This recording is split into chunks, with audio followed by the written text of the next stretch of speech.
இந்த காலையிலும் நாம் தியானத்துக்காக எடுத்துகிட்டு வேத பகுதி யோசுவாவின் புஸ்தகம் 1ஆம் அதிகாரம் 8வது வசனத்தை எடுத்துக்கொள்வோம். யோசுவாவின் புஸ்தகம் 1ஆம் அதிகாரம் 8வது வசனத்தை நாம் வாசிக்கலாம். இந்த நியாய பிரமாண புஸ்தகம் உன் வாயை விட்டு பிரியாதிருப்பதாக, இதில் எழுதி இருக்கவைகளின் படியெல்லாம் நீ செய்ய கவனமாய் இருக்கும்படி இரவும் பகலும் அதை தியானித்துக் கொண்டிருப்பாயாக. இந்த வார்த்தைகளை நாம் படிக்கும்போது எந்த சூழ்நிலையில்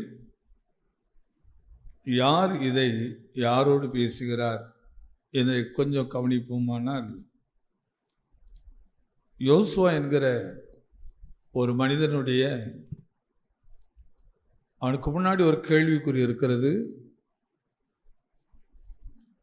இதுவரை முகத்தை வெளிக்காட்டாதபடிக்கு மறைந்திருந்த ஜீவியம் செய்து கொண்டிருந்த ஒரு உண்மையும் உத்தமான ஒரு தெய்வ மனிதர், உத்தம குணமுள்ள ஒரு தேவன் மனுஷன், கீழ்ப்படிதலுக்கு ஒரு அடையாளமான ஒரு மனிதர். ஒரு குறிப்பிட்ட காலங்கள் வருகிறது, தான் நம்பி யாருடைய சொல் கேட்டு நடந்து கொண்டிருந்தாரோ, யாரை பார்த்து உண்மையுத்தமாய் வாழ்ந்து கொண்டிருந்தாரோ, அவர் தேவனுடைய திட்டத்தின்படி தேவ சித்தத்தின்படியும் தேவனுடைய ராஜ்யத்துக்கு எடுத்துக்கொள்ளப்படுகிறார். இப்பொழுது யோசுவா தனிமைப்படுத்தப்படுகிறார். அந்த தனிமைப்படுத்தப்படுகிற அந்த நேரத்தில் யோசுவாவுடைய மனம் கலங்குகிறது. யோசுவாவுக்குள் பலவிதமான எண்ணங்கள் ஓடுகிறது மனதிலே. அதற்கு ஆதாரத்தை கவனித்து பாருங்கள்.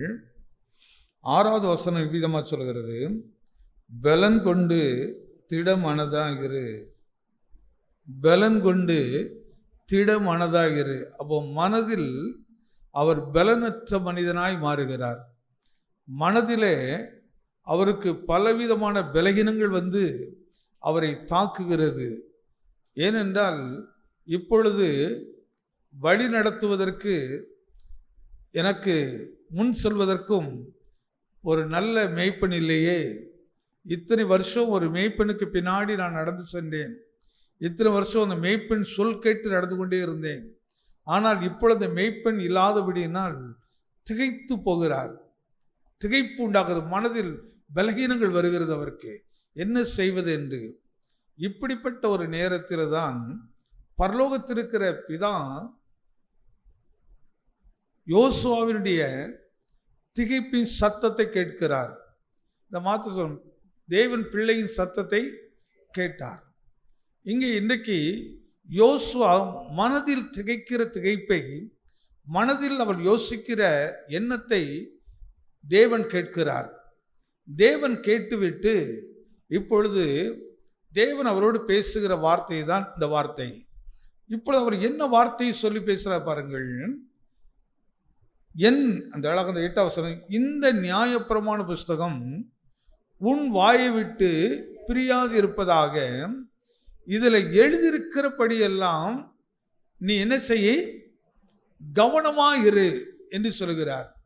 இப்போ தேவன் யோசுவாவினுடைய அங்கலாய்ப்பையும் அப்படி திகைத்து போய் நிற்கிற அந்த சூழ்நிலைகளையும் கர்த்தர் கவனிக்கிறார். அவன் வாயை திறந்து சொல்லல, மனதுக்குள்ளே நினைக்கிறார். எனக்கு முன்னாடி ரதம் போல் இருந்தவர், எனக்கு முன்னாடி இராணுவமாக இருந்தவர், அவருக்கு பின்னாடி நான் பத்திரமாக கடந்து வந்தேன். இப்பொழுது எனக்கு முன்னாடி இந்த அரண் எங்கே, எனக்கு முன்னாடி இருந்த பாதுகாப்பு இல்லையே, சுற்றிலும் பகைஞர்கள் உண்டு, எதிர்ப்புகள் உண்டு.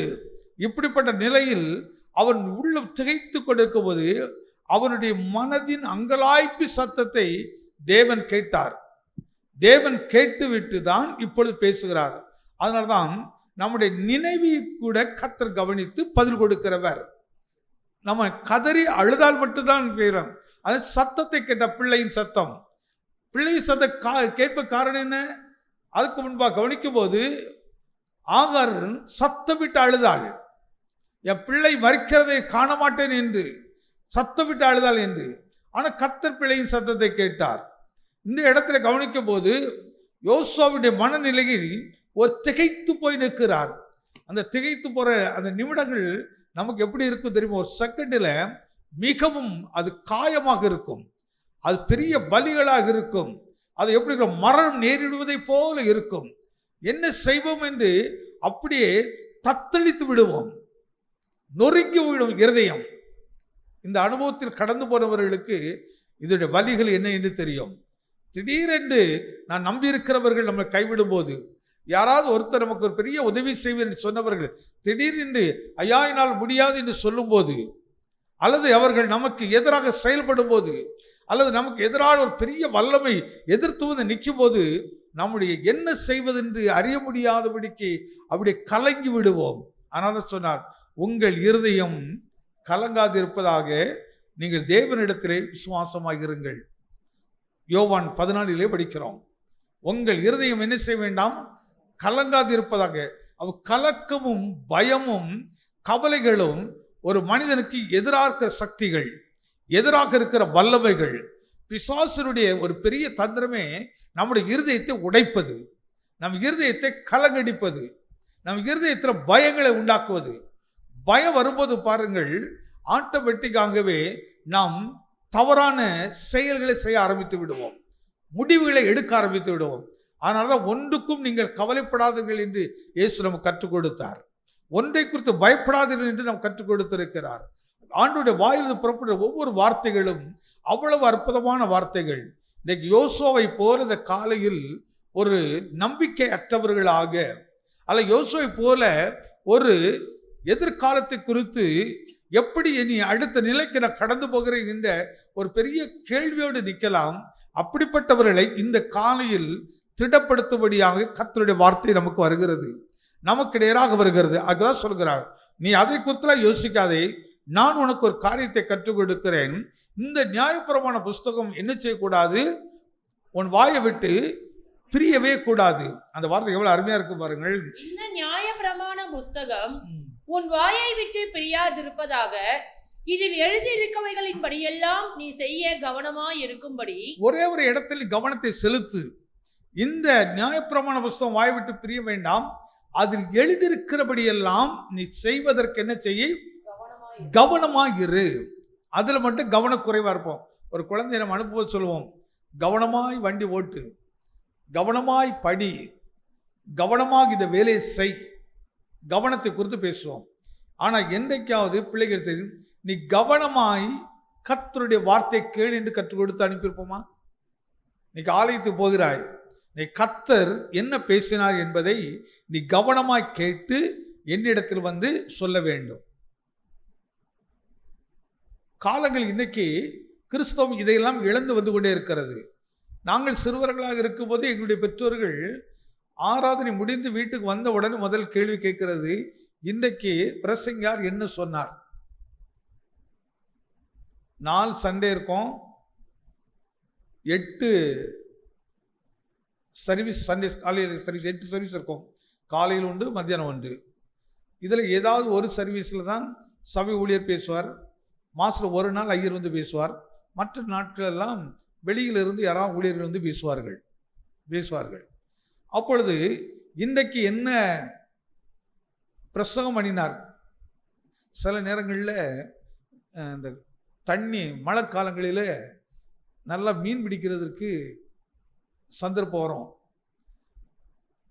எப்படியாவது இந்த மீன் பிடிக்கிற ஆசைகளை என்ன செய்வோம், கோயிலுக்கு போகிறதுக்கு பதிலாக பைபிளை எடுத்துகிட்டு வருவோம். எடுத்துக்கொண்டு அங்கே கொண்டு வச்சுட்டு அதுக்கப்புறம் அப்படியே நைஸாக என்ன செய்வோம், ஆலயத்துக்கு பின்னாடி ஒரு பெரிய ஓடம் எங்கே செஞ்சு அங்கே போய் மீன் பிடிக்க போயிடுவோம். அங்கே அடுத்து காணிக்க பாட்டுக்கு பாடுவோம், எந்திரிச்சு நின்று அந்த பாட்டு சத்தத்தை கேட்ட உடனே நேராக ஆலயத்துக்கு வந்துடுவோம். வந்துட்டு பிறகு கேட்போம், என்ன வசனம் சொன்னார்? முதல்ல என்ன வசனம் சொன்னார்? இதை மட்டும் கொஞ்சம் மைண்டில் வச்சுக்கிட்டது. அதில் ஏதாவது ஒரு கதை ஏதாவது சொன்னிருந்தாலும் அதை கொஞ்சம் கேட்டு வச்சுக்கிறது. வீட்டுக்கு வந்தோடனே இன்னைக்கு என்ன பிரசங்கம்? இந்த பிரசங்கம் வசனத்தில் சொல்லிடுவோம். ஒன்றாவது நினைச்சிருவாங்க, கரெக்டாக பையன் என்ன செய்திருக்கிறான், கவனித்திருக்கிறான். இந்த காரியத்தை கூட செய்வதற்கு காரணம் என்ன? பெற்றோர் வீட்டுக்கு வந்த உடனே கவனமாய் கேட்பார்கள். மறக்காம கேட்பார்கள். அதனால அதை கவனிக்க வேண்டும் என்ற ஒரு பயம், அதை கவனிக்க வேண்டும் என்று பயம். எனக்கு நம்ம ஃபேமிலியில் இவங்க, நான் உள்பட தான் சொல்லுகிறேன், நான் கூட இந்த வார்த்தையை இப்படி பிள்ளைகிட்ட கேட்ட மாதிரி ஞாபகம் இல்லை. இருக்காது. அம்மா கேட்பாங்களா? ரைட்ஸ். ஆனால் யாரோ ஒருத்தர் கேட்டிருக்கிறாங்க, பரவாயில்ல. ஆனால் நான் கேட்ட மாதிரி ஞாபகம் இல்லை.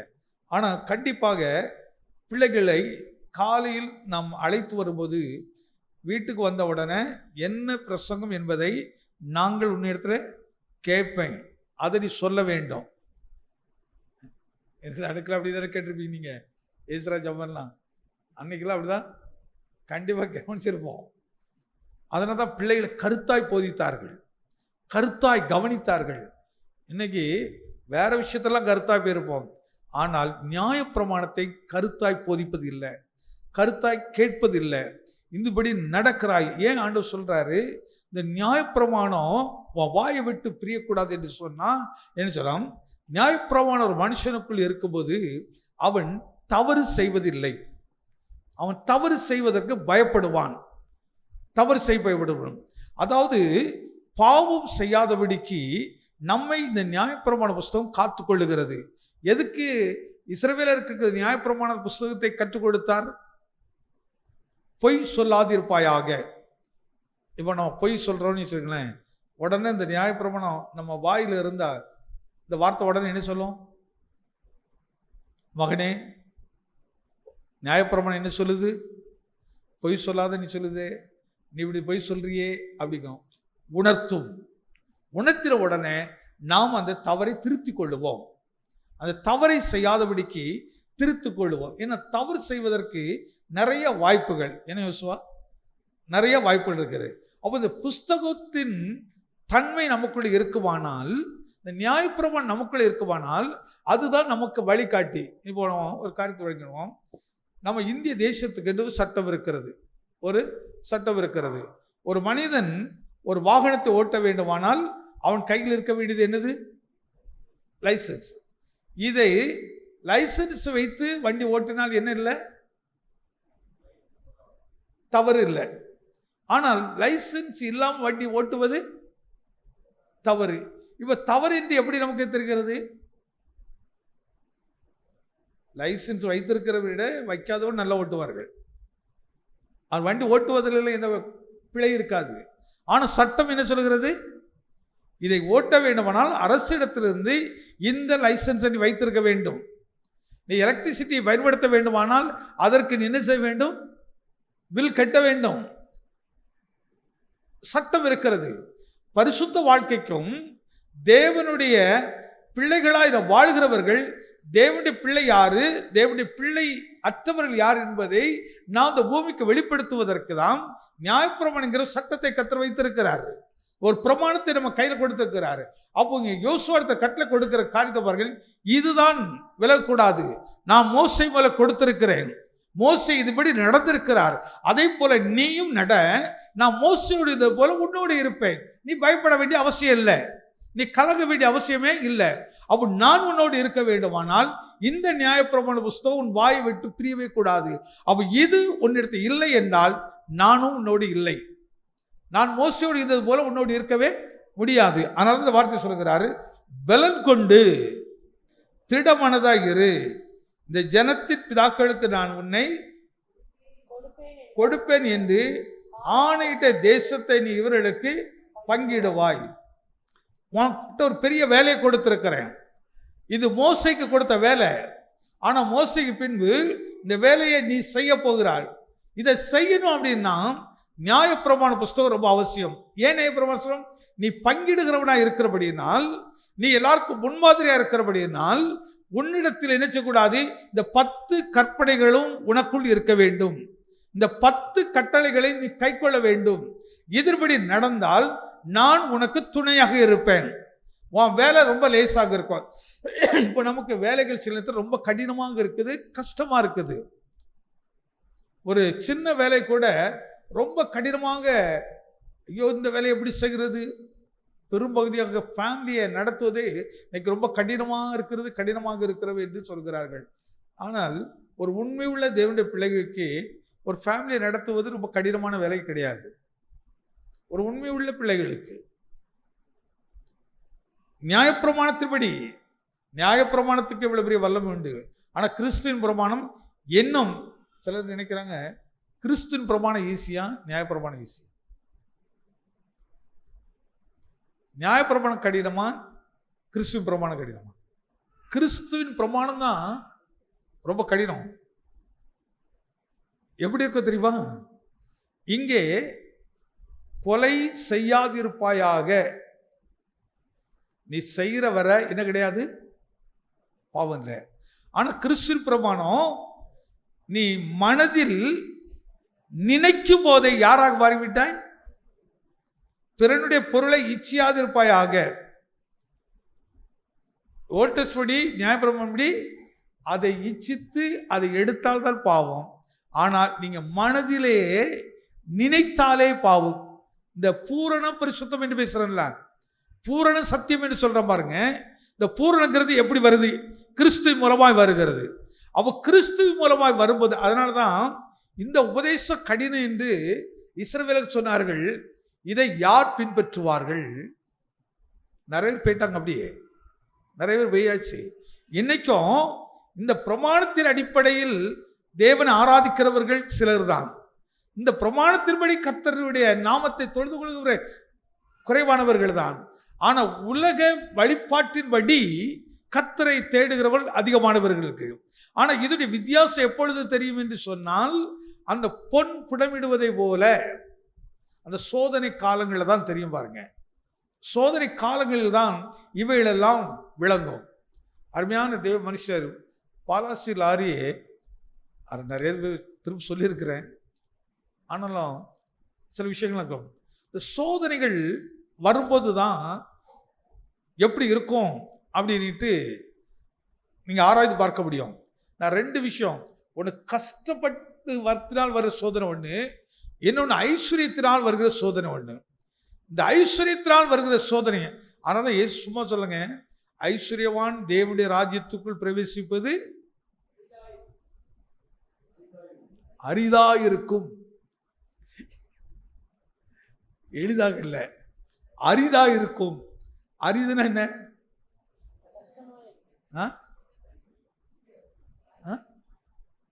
1000 பேர் இருப்பாங்க, அதுக்கு எத்தனை பேர் வருவாங்கன்னு தெரியாது, எவ்வளவு பேர் உள்ள வருவாங்கன்னு தெரியாது, ரொம்ப குறைஞ்சிரும். அக்கா ஐஸ்வர்யத்துக்கு எதிராக இருக்கல.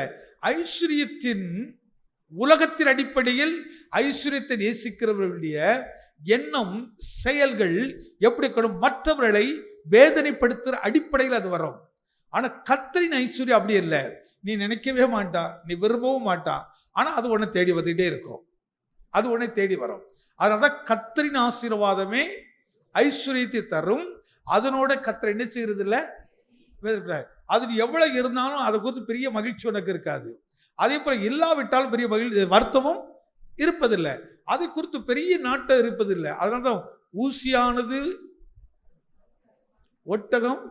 ஒட்டகமானது ஊசி காதில் நுழைவதை பார்க்கலாம். இது எப்படி இருக்குமா? ரொம்ப அரிதா இருக்குமா.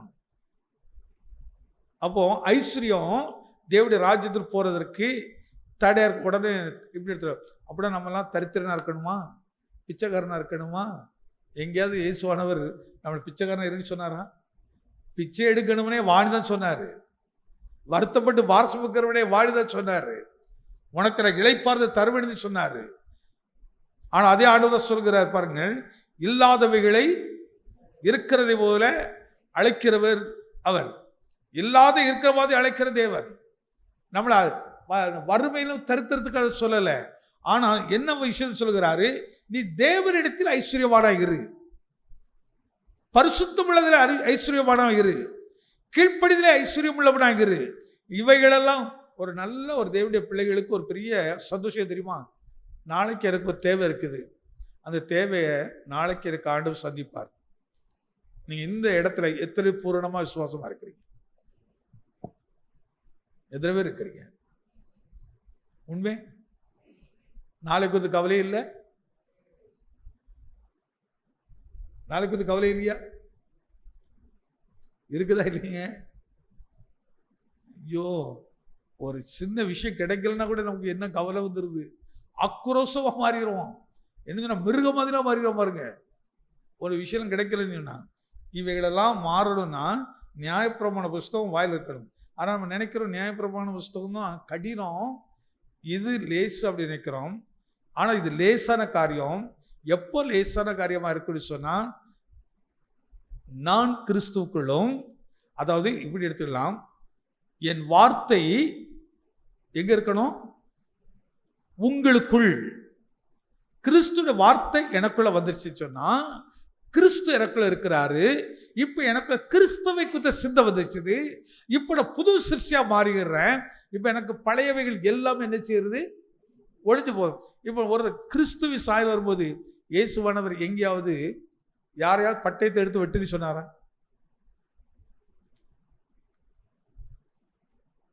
யார் எடுத்த பொருளையாவது இச்சின்னு சொன்னாரா?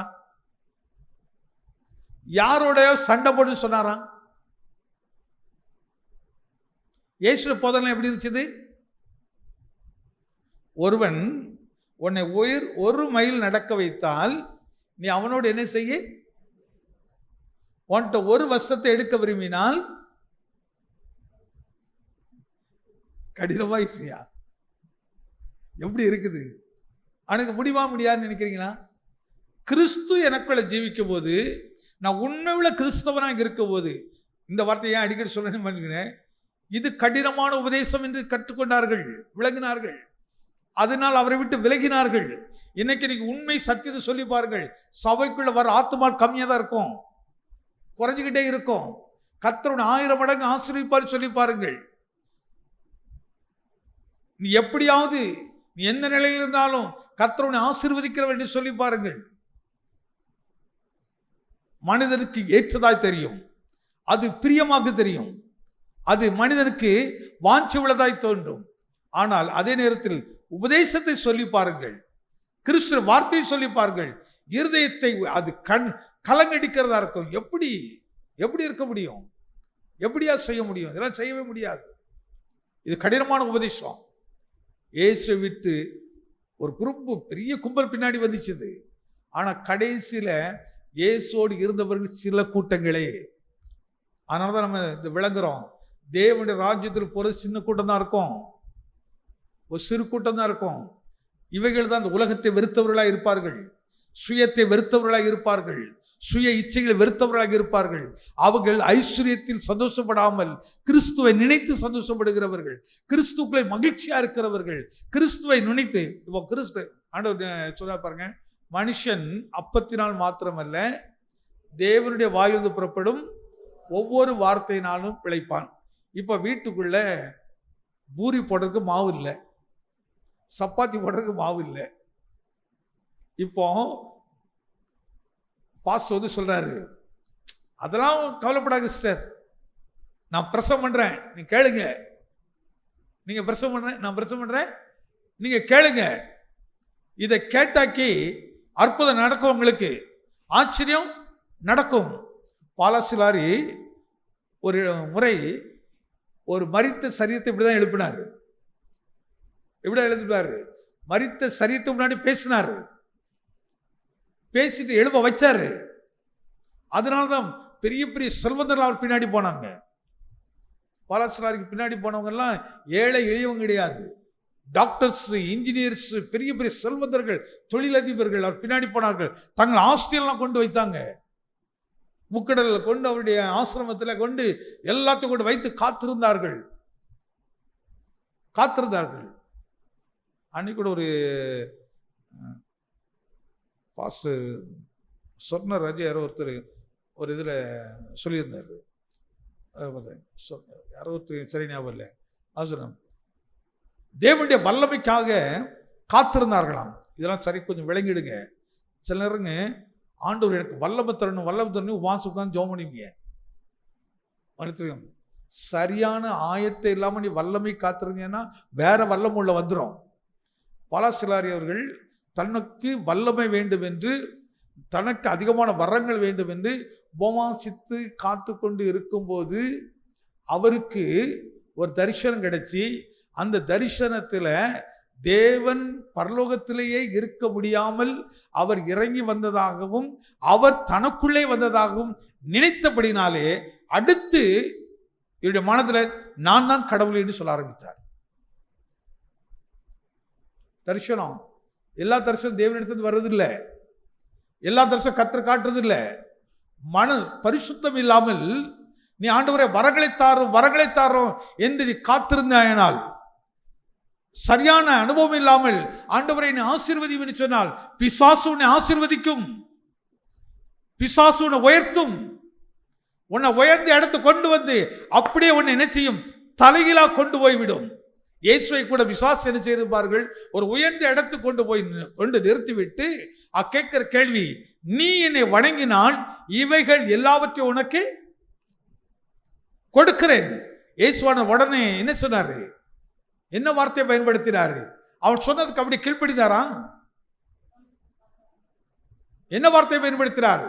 இந்த ஆசையோ இந்த இச்சையோ கொடுக்க நினைக்கிற பிசாசை நீ என்னை விட்டு நினைச்சு இந்த எண்ணெய் என்னை விட்டு அகலணும். நியாயப்பிரமாண புஸ்தகம் ஏன் வாய் விட்டு பிரியக்கூடாதுன்னு சொல்கிறாரு. அந்த கர்த்தரின் வார்த்தை நமக்குள் இருக்கும்போதுதான் அந்நிய சத்தத்தை நீ விலகிக் கொள்ள முடியும், சத்துரு கொண்டு வருகிற சத்தத்தை விலகிக் கொள்ள முடியும். நம்முடைய தமிழகத்திலே இப்படிப்பட்ட தேவ மனிதர் கூட பிற்காலத்தில் ஒன்றுமில்லாமல் அழிந்து போன அடையாளங்கள் இருக்கிறது. செல்வந்தர், செல்வத்தினால் செழித்திருந்தவர், எல்லாரும் பணத்தை கொண்டு கொட்டினார்கள். அதனால உண்மையுள்ள தேவ மனிதன் செல்வத்தை குறித்து அதிக பிரசங்கம் பண்ண மாட்டார்கள், ஐஸ்வர்யத்தை குறித்து பெரிய பிரசங்கம் பண்ண மாட்டார்கள். ஏனென்றால் இயேசு மத்தேயு சுவிசேஷம் 6ஆம் அதிகாரத்தில் சொல்கிறார், உங்களுக்கு என்னது தேவை என்பதை பரமபிதா அறிந்திருக்கிறார். உனக்கு என்ன தேவை என்பதை நீ ஏன் கவலைப்படுகிறாய்? உனக்கு என்ன தேவை? எப்போ உனக்கு சுகம் கொடுக்கிறது தெரியும், எப்போ விடுதலை கொடுக்கிறது தெரியும், எப்பொழுது உன்னை நடத்துறது தெரியும், எந்த வழியில நடத்த என்னை பார்க்கிறேன் என்னை உண்டாக்கிறவருக்கு தெரியும், அவர் என்னை நடத்துவார். நான் எந்த பாதையில சொல்லணும், எப்படி சொல்லணும் என்கிறத அவர் பிளான் பண்ணி வச்சிருக்கிறாரு, அவர் அறிந்திருக்கிறாரு. எப்போ அது எனக்கு விளங்கும்னு சொன்னா அந்த நியாயப்பிரமாண புஸ்தகம் என் வாயில இருக்கும் போதுதான், நான் அதை குறித்து கருத்தாய் பேசும்போது தான், அதை கருத்தாய் ஒவ்வொரு நாள் அறிக்கையிடும் போது தான் நான் கர்த்தருடைய பிள்ளை, அவர் எனக்கு ஒரு சட்டத்தை கொடுத்திருக்கிறாரு, அவர் எனக்கு ஒரு வழியை காட்டியிருக்கிறாரு. ஆனால் தான் பிள்ளைகளை நம்ம வீட்டில் உட்கார்ந்துருக்கும் போது இதான் கர்த்தருடைய வார்த்தையம்மா, இதான் வார்த்தையை மகனை நீ கவனித்துக்கொள். நீ போகும்போது நம்ம பிள்ளைகளை அனுப்பும்போது என்ன செய்வோம்னா உடனே சில கையை வச்சுட்டு ஒரு சிலுவை போட்டு தோத்திரம் போட்டு இன்னும் அனுப்புவோம். அதை பார்க்கலாம், மகனே கர்த்தருடைய வார்த்தை உன் வாய் விட்டு பிரியம் இருக்கட்டும், மகளே உன் வார்த்தை கர்த்தருடைய வார்த்தை வாய் விட்டு பிரியாவாக இருக்கட்டும். பாரு, இந்த வார்த்தையை நீ கவனித்துக்கொள்ளு. இது கடவுள் பேசுகிற வார்த்தை. யாருக்கு பேசுகிற வார்த்தை? தேவ மனுஷனாகிய யோசுவாவை அனுப்பும்போது கர்த்தர் இந்த வார்த்தை கொடுத்துதாப்பா அனுப்பினாரு. அதனால உனக்கும் நான் அம்மாவாக, அப்பாவாக, அண்ணனாக, தம்பியாக இந்த வார்த்தையை உனக்கு கொடுத்து அனுப்புகிறேன். இந்த வார்த்தையை எப்பொழுது கவனத்தில் வைத்துக்கொள்ளு. நீ நடக்கும் போதும் வைத்துக்கொள்ளு, படுத்திருக்கும் போது வைத்துக்கொள்ளு. நீ காலை எழுந்தவன் இந்த வார்த்தை எடுத்து படியுமா, இதை தியானியுமா என்று இந்த பிள்ளைகளுக்கு நான் கருத்தாய் போதிக்கிறது. பாத்திரம் அப்படிதான் படிக்கிறோம். உன் பிள்ளைகளுக்கு நீ கருத்தாய் போதி, அது முதிர் வயதில் என்ன செய்யாமல் இருக்குமா, விடாம இருக்கும். அப்போ இரவு பகல் என்ன பாருங்க, அந்த பிள்ளைகளை கொண்டுதான் கர்த்தர் பெரிய காரியங்களை செய்கிறவருங்க. நான் நீங்கள் நினைக்க வேண்டாம் உங்க பிள்ளைகளுக்கு, ஐயோ நம்ம பிள்ளைக்கு அந்த பிள்ளை நல்லா இருக்குது, இந்த பிள்ளைக்கு என் பிள்ளை இப்படி இருக்கு. நீங்க மற்றவங்க கம்பேர் பண்ணாதீங்க, தேவனுக்கு முன்பாக கம்பேர் பண்ணுங்க. என் பிள்ளையை நான் கடவுளுக்கு முன்பாக வைத்திருக்கிறேன். என் பிள்ளையை நடத்துறவர் என் ஆண்டவர், என் பிள்ளைக்கு முன்னாடி நிற்கிறவர் என் ஆண்டவர். என் பிள்ளைக்கு கர்த்தர் செய்வாருங்க, மனுஷன் இல்லை. நான் மனுஷன் நம்புறது இல்லை. இந்த நியாயப்பிரமாண புஸ்தகம் என் பிள்ளையை கைவிடாது. அவர் சொல்றாரு, உன் காரியம் வாக்கியம் என்று சொல்லுகிறாரு. இந்த நியாயப்பிரமாணத்தை கைக்கொள்ளு, அதுபடி நடந்து பாரு. சகல ஜனங்களுக்குள்ளும் கர்த்தருடைய பிள்ளைகளை மேன்மையாக வைப்பாருங்க. நம்ம ஊழியத்தை மேன்மையாக வைப்பாரு, சபையை மேன்மையாக வைப்பாரு. இது ஆண்டவருடைய திட்டம். எத்தனை விசுவாசிக்கிறீங்க? கரங்களை தட்டி ஆமென் ஆண்டவரே, இவ்விதமாக என் குடும்ப வாழ்க்கையில, என் சந்ததியில இந்த ஊழியத்தை நடத்துவீர். மேன்மையாக கர்த்தர் வைக்கிறவருங்க, சகல ஜனங்களை மேன்மையாக வைக்கிறவர். அதற்கு தான் கர்த்தர் பாருங்க, உலகம் கொடுக்கிற மாதிரி ஒரு பிரமாணத்தை கொடுக்காதபடிக்கு பரலோக விரும்புகிற பிரமாணத்தை கர்த்தர் கொடுக்கிறாரு. இது மனுஷனுடைய பிரமாணம் அல்ல, மனுஷனுடைய வார்த்தை அல்ல, பரலோகத்துடைய தேவனுடைய மனதில் இருக்கிற சிஸ்டத்தை கர்த்தர் அப்படியே கொண்டுச்சுக்கிறார். மோசேக்கு கொடுத்தது மாத்திரமல்ல, அதை அப்படியே எடுத்து யோசுவா கொடுக்கிறார். நம்ம நினைச்ச முடியாது இது அவருக்கு தானே இவருக்கு தானே இல்லை, தேவனுடைய நம்புகிற ஒவ்வொருவருக்கும் இந்த வார்த்தை வைத்திருக்கிறார். ஆனால் இது வாயை விட்டு பிரியாதபடிக்கு கவனமாக கருத்தாக நம்ம எல்லா பிள்ளைகளுக்கு போதித்து பாருங்க. நம்ம பையனை வச்சிருக்கோம், பையனுக்கு அதை போதிக்கிறோம். பெண்களை வைத்திருக்கோம், பெண்களுக்கு போதிக்கிறோம். அடுத்து இப்படிப்பட்ட ஒரு ஆணும், இப்படிப்பட்ட ஒரு மாப்பிள்ளை, இப்படி ஒரு பெண்ணும் அமையும் போது அந்த குடும்பத்தில் இருந்தாங்க பரிசுத்தமான சந்ததிகள் எழுப்போம், பரிசுத்தமான சந்ததி எழுப்போம்.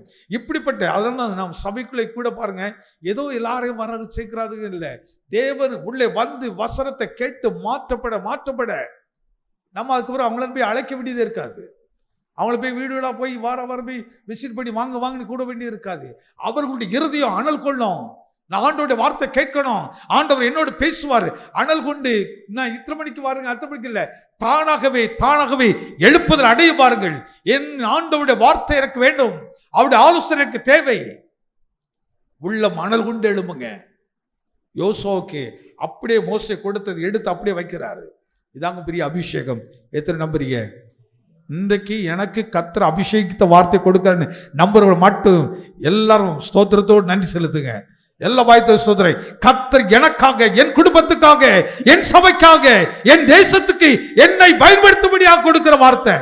யோசுவா அன்னைக்கு இஸ்ரவேலருக்கு புரோஜனமான பாத்திரம். இன்றைக்கு உன்னையும் என்னை கர்த்தர் இந்த தேசத்துக்கு புரோஜனமான ஒரு பாத்திரமா கர்த்தர் பயன்படுத்துவது தேவனுடைய சித்தம். எத்தனை விசுவாசிக்கிறீங்க? பையங்க கொஞ்சம் கரண வயத்தி, ஆண்டவரை எங்களை பயன்படுத்துங்கப்பா, எங்க மேல இந்த அபிஷேகத்தை வைங்க. என்ன ராஜேஷ் கரண வைத்தி ஆமேன்னு சொல்லுங்களேன். கரங்களை கை வைத்தி ஆமேன்னு சொல்லுங்களேன். ஆமே ஆமே. என்னை பயன்படுத்துறப்பா. யோசுவாவுக்கு மட்டும் இல்ல, இன்றைக்கு நம்மளெல்லாம் யோசுவாவை கர்த்தர் அபிஷேகிக்கிறாரு. இன்னைக்கு கர்த்தர் அபிஷேகிக்கிற ஒரு அபிஷேக வார்த்தையை நமக்குள்ள கர்த்தர் வைக்கிறாரு. இது தேவ சமூகத்தில் நிற்கிறேன். ஒரு ப்ரிப்பேர் பண்ணிட்டு வந்து பிரசங்கத்தை பண்ணல, ஆயத்தப்படுத்திட்டு வந்து பிரசங்கத்தை பண்ணல. காலையில் 7 மணி வரை கூட வசனத்துக்காக காத்திருக்கும் கர்த்தர் வார்த்தை கொடுக்கவே இல்லை. கடைசியில் ஒரு மகிழ்ச்சியை கொடுத்தார். ஒரே ஒரு மகிழ்ச்சி அடி மனதிலிருந்து எழுப்பிச்சது. அவ கர்த்தர் பேசுவார், அவ்வளோதான்.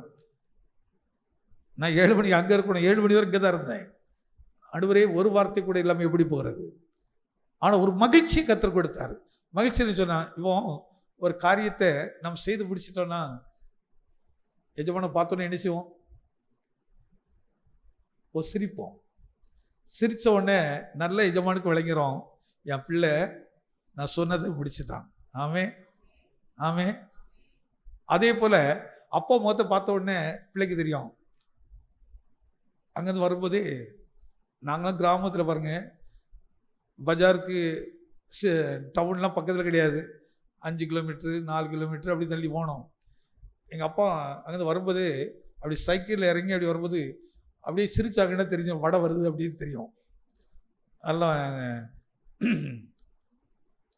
ஒரு மைசூர் பா மாதிரி இருக்கும், அது பேரோட மறந்துடுச்சு, அது வாங்கிட்டு வந்திருக்கான்னு தெரியும். அந்த முகத்தை பார்த்த உடனே அவங்க சிரிப்ப உடனே மகிழ்ச்சியாக இருக்கும். கர்த்தர் நம்மோடு பேசுகிறாருன்னொடனே நம்முடைய உள்ளத்தில் அவ்வளோ பெரிய மகிழ்ச்சி வரும். தேவன் பேசுகிறவர், நம்மோடு இடைபடுகிறவர், அவர் ஒவ்வொருவருக்காக ஆலோசனை கொடுக்கிறவர். சபையில் 100 பேர் தான் 100 பேருக்காக பேசுவார், 1000 பேர் 1000 பேருக்காக பேசுவார். ஒவ்வொருவருக்கும் ஒரு வார்த்தை வச்சிருப்பார். ஆண்டவர் ஒருவரையும் வெறுமையை அனுப்புகிற தேவனே அல்ல. ஒருமையை வெறுமை தெரியும். இன்னைக்கு ஏன் நம்ம கலங்கி தவிச்சுக்கிட்டு இருக்கிறோம்? உன் பிள்ளைகளை குறித்து விசாரித்து பேசுங்க. பிள்ளைகளை அனுப்பும்போது இந்த வசனத்தை சொல்லி அனுப்புங்க. மகனே இதை பிரமாணத்தை நம்ம அப்படி சிலுவை போட்ட உடனே முடிச்சிடும் அப்படின்னு நினைச்சிடும். சிலுவை போட்டது ரொம்ப நல்லது, ஒரு நல்லது. ஆனால் நம்ம இது ஒரு சடங்கு மாதிரி வச்சுருந்தோம். அப்படி சடங்கு மாதிரி அவனா அப்படி சிலுவை போட்டு அனுப்புறேன் இல்லை. பிள்ளையை உட்கார வைத்து ஒரு 2 நிமிஷமாவது இந்த வசனத்தை படிக்க சொல்லி இதை மனதில் வச்சுக்கம்மா. இதை மனதில் வைத்தது நியாயப்பிரமாணம் போவோம், வாய் விட்டு எரிஞ்சக்கூடாது, பிரியவே கூடாது. இது உனக்கு வெளிச்சம், இது உனக்கு பலன், இது உனக்கு மன்னா, இது உனக்கு ஜீவன், இது உனக்கு அபிஷேகிக்கப்பட்டது, இது உன்னை காக்கும், இது உன்னை உயர்த்தும், உன்னை தீமை அணுகாதபடி உன்னை விலக்கி காத்தருளும். இந்த அபிஷேகப்பட்ட வார்த்தையை தேவன் யோசுவா கொடுத்தது உண்மையானால் இன்றைக்கு நமக்கு அதை கொடுக்கிறாரு. இன்றைக்கு நம்ம பிள்ளைகள் மேல அதை வைத்திருக்கிற விசுவாசிக்கிறங்க. ஆண்டவரே, இந்த வார்த்தையின் அபிஷேகம் என் தலைமையில இறங்கட்டும் ஆண்டவரே. இந்த வார்த்தை என் தலைமையில ஊற்றப்படுகிற நம்புறையா. நம்ம தலைமையில கை வைத்து ஒரு கை வைத்து ஸ்தோத்திரம் பண்ணுவோம். ஹல்லேலூயா, ஹல்லேலூயா. ஆண்டவரே, இந்த யோசுவாக்கு மட்டும் இல்லப்பா, இன்றைக்கு எனக்கு கொடுத்திருக்கிறீங்க, எனக்கு கொடுத்திருக்கிறீங்கப்பா. என்ன பார்த்துதான் வார்த்தை சொல்லி இருக்கிறீங்கப்பா. மோசேயோடு பேசினவர் யோசுவோடு பேசினார். சாமுவேலோடு பேசின தேவன் இன்றைக்கு என்னோடும் பேசுவார். ஆண்டவரே, நான் சிறுமியானவன் தான்ப்பா, நான் ஒரு சின்ன பிள்ளையா தான் இருக்கிறேன். ஒரு சின்ன மகன்கிட்ட கூட பேசுவாரு. ஒரு சின்ன பிள்ளைக்கு கூட கற்றுக் கொடுத்தா அது தேவ சத்தத்தை கேட்கும். நீ இன்னைக்கு அற்பமா நினைக்கிற உன் பிள்ளை இந்த தேசத்தை ஆளுகிறவனாய் மாறுவான். தேசத்தை ஆளுகை செய்கிற இடத்துக்கு வருவான். நீ கவலைப்படாத. உன் இருதயம் கலங்க வேண்டாம், இருதயம் நொறுக்கப்பட வேண்டாம். யோசுவாவோடு பேசின தேவன் இந்த உயிர்த்தெழுந்த காலையில நம்மோடு அவர் இடைப்பட்டிருக்கிறாரு. நமக்கு ஒரு பிரமாணத்தை கொடுத்திருக்கிறாரு. அது என் வாயை விட்டு பிரியவே பிரியாது ஐயா. நாங்கள் டெய்லி எங்கள் வீட்டில் இந்த வார்த்தையை பேசுவோம், இன்னைக்கு தீர்மானம் எடுத்திருக்கிறோம் ஐயா அப்படிங்கவங்க கரங்களை வைத்து ஆண்டவருக்கு நன்றி மட்டும் சொல்லுங்க. ஆண்டவரை கரங்களை வைத்திர ஒவ்வொருவரையும் ஆண்டவரை கரம் பிடித்து கொண்டு இதை செய்ய பலன் தாருங்கப்பா, இதை பலன் தாருங்கப்பா.